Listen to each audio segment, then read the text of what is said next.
ngalan ng Ama at ng Anak at ng Espiritu Santo. Amen. Ang pagpapala ng ating Panginoon Jesucristo, ang pag-ibig ng ating Diyos Ama, at ang pakikipagkaisa ng Espiritu Santo naway sumainyong lahat. At sumainyo rin. Mga kapatid, aminin natin at pagsisihan ang ating mga kasalanan upang tayo maging marapat gumanap at makibahagi sa banal na pagdiriwang. Inaamin ko sa makapangyarihan Diyos at sa inyo mga kapatid, na luba akong nagkasala sa isip, sa salita at sa gawa at sa aking pagkukulang. Kaya isinasamo ko sa mahal na Birheng Maria, sa lahat ng mga anghel at mga banal, at sa inyo mga kapatid, na ako'y panalangin sa Panginoong ating Diyos. Kawan tayo ng makapangyarihan Diyos, patawarin tayo sa ating mga kasalanan at patnubayan tayo sa buhay na walang hanggan. Amen.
Manalangin tayo.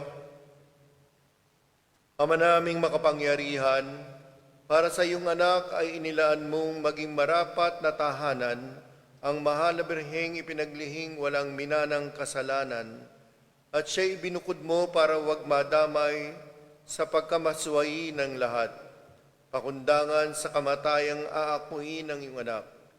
Bilang tugon sa kanyang pagdalangin, loobin mong kami maging dalisay upang kami maging dapat na makadulog sa iyong harapan. Sa pamamagitan ng Jesucristo, kasama ng Espiritu Santo, magpasawalang hanggan. Amen. Amen.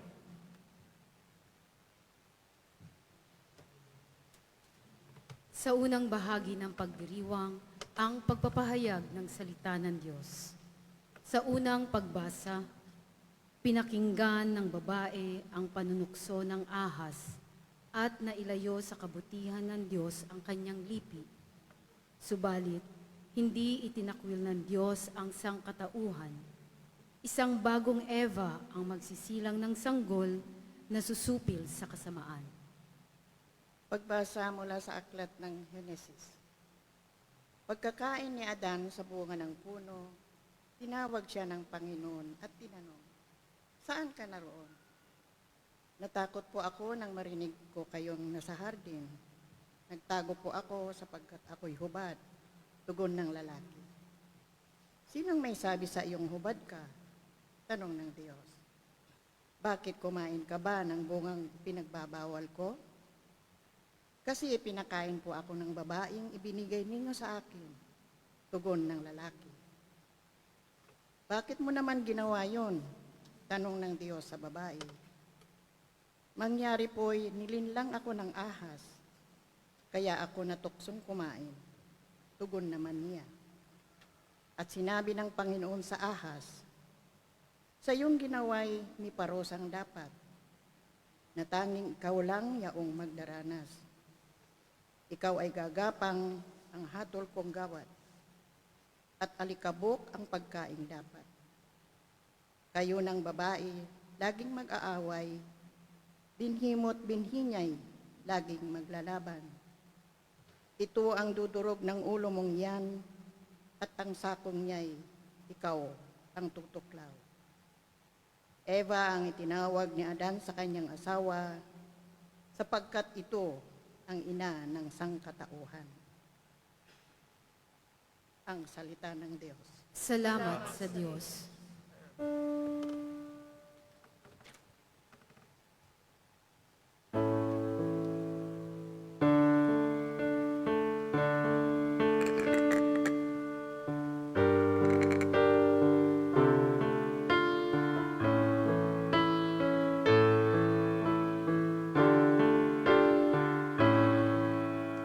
Umawit sa Diyos ng awa, ang gawain niya'y dakila. Umawit sa Diyos ng awa, ang gawain niya'y dakila. Umawit na bagong awit sa buwan ay iyanay. Pagkat yaong ginawa niya ay kahangahangang tunay. Sa sariling lakas niya at taglay na kabanalan, walang hirap na natamo, yaong hangad na tagumpay. Umawit sa Diyos ng awa, ang gawain niya'y dakila.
ikalawang pagbasa, ipinahayag ni Apostol San Pablo kung paanong hinirang ng Diyos ang kanyang lingkod. Isa itong paalala kung paano inihanda ng Diyos si Maria bilang ina ng tagapagligtas. Pagbasa mula sa sulat ni Apostol San Pablo sa mga taga-Epeso. Magpasalamat tayo sa Diyos at Ama ng ating Panginoong Hesukristo. Pinagkalooban niya tayo ng lahat ng pagpapalang espiritual dahil sa ating pakikipag-isa kay Kristo.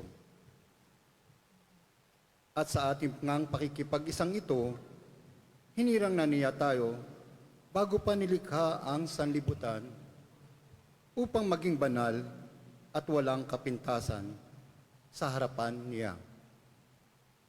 Dahil sa pag-ibig ng Diyos, tayo'y kanyang itinalaga upang maging mga anak niya sa pamamagitan ni Jesucristo. Iyan ang kanyang layunin at kalooban. Purihin natin siya dahil sa kanyang kahangahangang pagkalinga sa atin sa pamamagitan ng kanyang minamahal na anak. At dahil kay Kristo, kami naging bayan ng Diyos na nagsagawa ng lahat ng bagay ayon sa kanyang panukala at kalooban. Nangyari ito nang kami hirangin niya noong una, kaming mga unang umasa sa kay Kristo sa lalong ikadadakila niya. Ang salita ng Diyos. Salamat sa Diyos. Magsitayo po ang lahat para sa pagbibigay galang sa mabuting balita.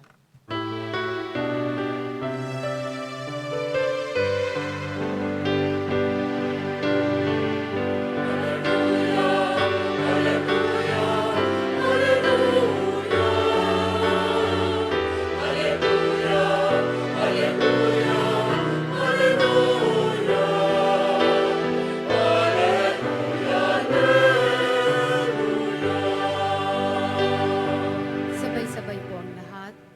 Aba, Ginoong Maria, napupuno ka ng grasya. Diyos ay kapiling mo tuwina.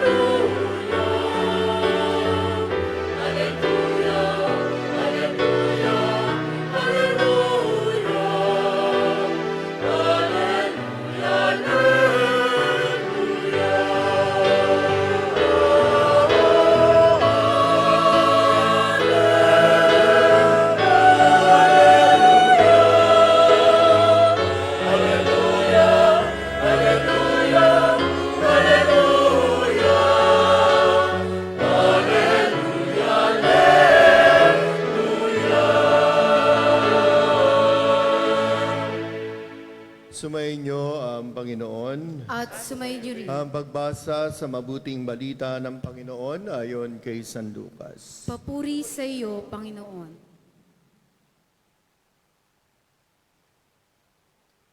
Noong panahong iyon, ang Anghel Gabriel ay sinugo ng Diyos sa Nazaret, Galilea, sa isang dalaga na ang pangalay Maria.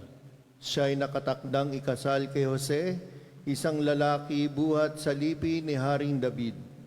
Paglapit ng anghel sa kinaroroonan ng dalaga, binati niya ito. Matuwa ka, ikaw ay kalugod-lugod sa Diyos, wika niya. Sumasa iyo ang Panginoon. Nagulimahanan si Maria sa gayong pangungusap at inisip niyang mabuti kung ano ang kahulugan niyon. Kaya't sinabi sa kanya ng anghel, "Huwag kang matakot, Maria, sapagkat kinalulugdan ka ng Diyos. Makinig ka, ikaw ay maglilihi at manganganak ng isang lalaki at siya'y tatawagin mong Jesus. Magiging dakila siya at tatawaging anak ng kataas-taasan. Ibibigay sa kanya ng Panginoon Diyos ang trono ng kanyang amang si David. Maghahari siya sa angka ni Jacob magpakailanman. at ang kanyang paghahari ay walang hanggan. Paano mangyayari ito gayong ako'y dalaga? Tanong ni Maria. Sumagot ang anghel, bababa sa iyo ang Espiritu Santo at lililiman ka ng kapangyarihan ng kataas-taasan. Kaya't banal ang ipanganganak at tatawaging anak ng Diyos. Natatandaan mo ang iyong kamag-anak na si Elizabeth. Alam ng lahat na siya'y baog, ngunit naglihi siya sa kabila ng kanyang katandaan. At ngayoy ika-6 na buwan na ng kanyang pagdadalang tao, sapagkat walang hindi mapangyayari ang Diyos. Sumagot si Maria, ako'y alipin ng Panginoon, mangyari sa akin ang iyong sinabi. At nilisan siya ng anghel.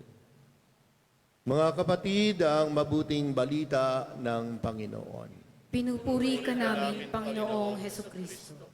Magsiupo po lang. Good evening, mga kapatid. Batiin natin ang good evening at happy fiesta ang bawat isa. Opo, fiesta po natin ito. Bilang mga Kristiyano, lalo na tayong mga Katoliko, especially tayo po mga Pilipino. Kasi po ang Immaculate Conception po ay patron ng Pilipinas. No? Gaya rin ng United States.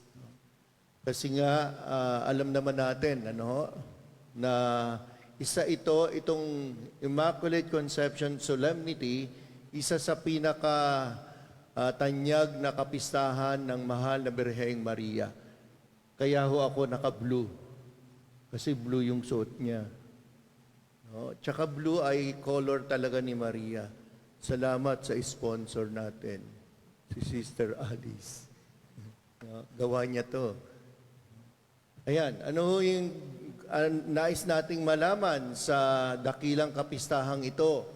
Well, ang Immaculate Conception na yung paglilihi ng walang bahid ng kasalanan, hindi ho ito sa yung pagkapanganak ni Maria, hindi po. Ito po yung pagkapanganak ni Jesus.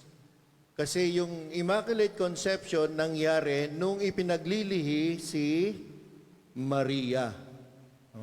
Yun yung maliwanag doon.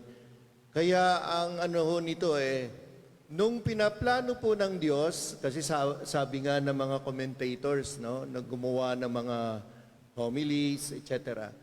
Ito yung master plan ng Diyos, ng Ama. Ibig sabihin, nung pinaplano niya ito, ang iniisip niya ay ang mga tao para iligtas sa kasalanan. No? Kaya pumili ho siya ng isang babae na magdadala ng tagapagligtas sa kanyang sinapupunan. Kaya si Maria ay ipinaglihi ng walang bahid ng kasalanan.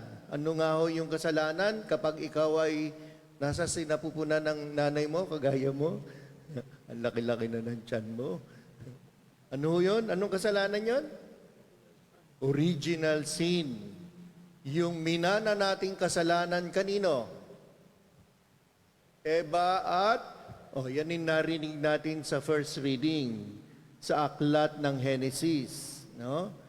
Kaya sabi ng Diyos Ama, ng ating Diyos, nais kong ipakita ang pagmamahal ko sa kanila, kaya ililigtas ko sila sa pamamagitan ng anak ng Diyos. Kung si Kristo na anak ni Maria at anak ng Diyos, anak ng tao at anak ng Diyos, kung wala siyang bahid ng kasalanan, kailangan niya magdadala sa Kanya, wala ring bahid ng kasalanan. Kaya si Maria po yun. Hindi ho yung pribileyo, hindi ho yung merit on her own, ika nga. Yan ay grasya ng Diyos. Pagpapakita po na mahal tayo ng Diyos. Ayaw niya tayo na malalayo o maliligaw ng landas. Kaya lang, sino ang naliligaw ng landas? Sino talaga ang gumagawa ng pagkaligaw natin sa landasin papunta sa Diyos? Tayo rin mismo. Ang maganda rin ho ritong na makita natin sa misteryo na ito, it is a mystery. Until now ho, tayo lang ho Katoliko naniniwala rito. Well, there are some denominations in the Christian community naniniwala rin sila, pero most of the na naniniwala ay Katoliko. Siguro alam natin na yung mga kapatid natin sa ibang denomination, they don't believe in Mary. They don't accept Mary. That is true. Kaya tayo po yun. Ang maganda ho rito, sabi ko nga, yung tatlong persona ng Diyos involved dito sa mystery na ito. O, kanina nasabi ko, yung master plan ng Diyos Ama. The Father Himself planned this in order to save us. No? Sa pamamagitan ng Espiritu Santo, nagdalang tao si Maria. O, binabanggit lagi natin yan sa pananampalataya natin. No? The Holy Spirit, kahit doon sa yung Angelus, di ba? The Word became flesh. No? Sa pamamagitan ng banal na Espiritu. At yung na yon, yung ipinaglihi at ibinuntis ni Maria ay walang iba kundi ang bugtong na anak. Kaya the Trinity involved in this master plan of God. At isa pa nating dapat malaman, kung natatandaan natin yung dahil kay Eva, yung unang magulang natin, nanay, dahil sa kanyang disobedience, yung hindi niya pagsunod sa utos ng Diyos. Ano yung utos ng Diyos? Ng Ama? Huwag kakanin ang prutas na ipinagbabawal. Dahil hindi niya sinunod ang utos ng Diyos, kaya pumasok ang kasalanan. Pero nung si Maria ay hinirang ng Diyos, dahil sa kanyang masunurin, sa pagiging masunurin sa Ama, pumasok si Jesus sa mundo para alisin ang kasalanan. Nakita niyo yung in the mystery, yung bunga ng misteryong ito, tayo pa rin ang makikinabang. Ganyan tayo kamahal ng Diyos. Kaya anong dapat gawin kung mahal na mahal tayo ng Diyos? Ibalik natin yung pagmamahal sa Kanya. Kung si Maria, binuksan niya yung kanyang sinapupunan para pumasok ang tagapagligtas at iligtas tayo, tayo naman, anong dapat natin gawin? Let us open our hearts to the Lord. Maging masunurin din tayo, mga kapatid. Yun nga yung sinasabi ko kanina, sino ba ang nagiging sanhi ng pagkaligaw natin sa landas? Sino yung nagiging sanhi ng ating pagkaligaw, pagka makasalanan? Narinig natin sa first reading, sino ang tumukso kay Eva at Adan? O kasi sabi nila, hindi, dahil sa lalaki, nagkasala ang babae. Dahil sa babae, nagkasala ang lalaki. Nagtuturuan sila. Sino talaga may kasalanan? Si Eva o si Adan? Ikaw, sino? Both. Ang may kasalanan talaga, yung ahas. Kasi siya yung nanunukso doon sa dalawa. Kung natandaan natin, kung babasahin niyo po yung buong ng Genesis, these two are very good at the beginning. Dahil dun sa tukso ng ahas, nabuksan yung kanilang malice mind. Nagkaroon ng malisya ang kanilang isip, nadumihan ang kanilang, kaya mag-ingat po tayo. Hindi po sa ahas, sa tukso ng mundo. Napakarami hong tukso ng mundo ngayon. Even ngayon po, tingnan nyo yung katabi nyo. Tukso yan. Maaaring tukso po yan. Napapaligiran talaga. No? Well, iba-iba ho yung temptations na ginagawa ng kalaban ng Diyos ni Satanas. Kasi ginamit ni Satanas yung ahas. Kaya gumagamit din si Satanas ng iba't ibang uri ng temptations around us. Kaya we have to be careful. Kaya anong dapat gawin? Paigtingin, palalimin ang relasyon sa Diyos. As what Mary have done. Kasi si Maria po ay katulad natin. She is an ordinary lady, a woman, o girl. Hindi ho siya Diyos. Pero dahil dun sa kanyang obedience, yung yes niya at the beginning, hanggang sa kamatayan niya, yung yes niya hindi nagbago. Diba yung yes nyo sa asawa nyo, ginawa sa harap ng altar? Yung bang yes na mga mag-ising irog at mag-asawa, yes ba yan hanggang sa wakas ng panahon talaga? Not only those who have been married, tayo mismo. Sumagot tayo sa binyag nung tayo binyagan na tayo magiging tapat araw-araw sa Diyos. Pero madalas, hindi ho tayo nakatutupad. Accept natin yan. Talagang may kahinaan tayo. Kaya kailangan palaguin, palalalimin, patibayin ang pananampalataya at pagtitiwala sa Diyos. Sa pamamagitan po ni Maria, mangyayari po yung malalim na pananampalataya sa Diyos. That's why we have devotions to Mary. No? May novena, mayroong rosary, etc. Ang dami natin magagawa sa pamamagitan ng devotion natin kay Maria.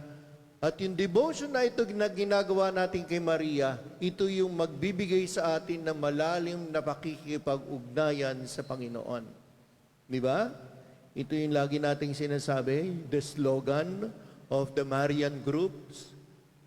Through Mary to Jesus. Sa pamamagitan ng Maria, dadalhin niya tayo sa Panginoong Hesukristo, sa Diyos. Kaya happy fiesta po sa ating lahat. Happy tayo.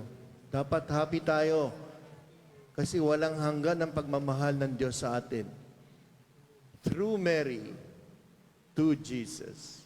Sige, once more, batiin natin ng maligayang kapistahan ng bawat isa.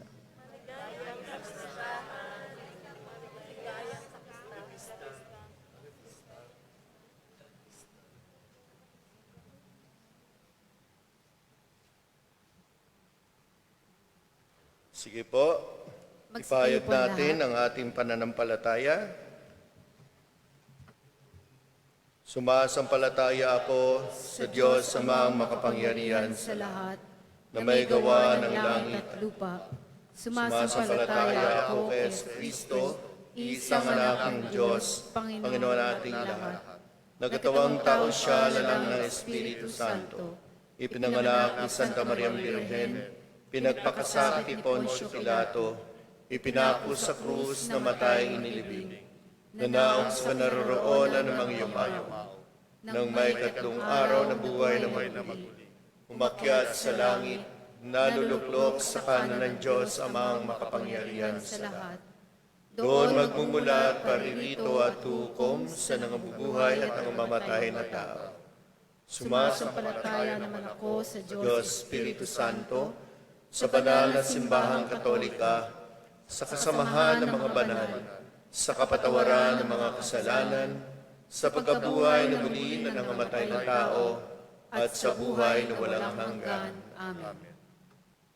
Sa pamamagitan ng kanyang kalinis-nisang paglilihi, hinirang mo, Diyos, si Maria bilang makabagong Eva. Tanda ng bagong simula ng aming paglalakbay tungo sa buhay kabanalan, kaisa niya kami dumudulog sa iyo, aming Ama at tagapaglikha. Ang ating tutugon, Panginoon, dinggin mo kami. Panginoon, dinggin mo kami. Lumagunawa ang simbahan sa pamamagitan ng halimbawa ni Maria tungo sa kabanalan at pag-asa. Manalangin tayo. Panginoon, dinggin mo kami. Marating nawa ng buong mundo ang kapayapaan sa pamamagitan ng dasal at pagsisisi sa mga kasalanan. Manalangin tayo. Panginoon, dinggin mo kami. Sa pamamagitan ng mga panalangin ni Maria, maging gabay nawa namin siya sa aming paglalakbay tungo sa iyo, Ama. Manalangin tayo. Panginoon, dinggin mo kami. Sa pamamagitan ng mga panalangin ni Maria, maghilom nawa ang mundo sa pandemyang dulot ng COVID-19. Manalangin tayo. Panginoon, dinggin mo kami. Makapahinga nawa ang mga kapatid naming pumanaw na sa piling ni Maria at ng mga banal sa kaluwalhatian mo, O Diyos. Manalangin tayo. Panginoon, dinggin mo kami. Sa ilang sandali ng katahimikan, itaas natin sa Diyos ang ating personal na kahilingan, gayon din ang mga taong lubos na nangangailangan ng ating panalangin.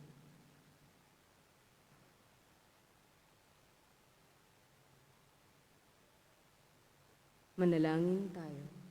Panginoon, dinggin mo kami. O Diyos, pakinggan mo nawa ang aming mga panalangin kaisa ng mahal na Birheng Maria na siyang hinirang mong maging kalinis-linisang ina ng iyong anak na si Jesucristo. Siyang nabubuhay at naghahari kaisa mo at ng Espiritu Santo magpasawalang hanggan.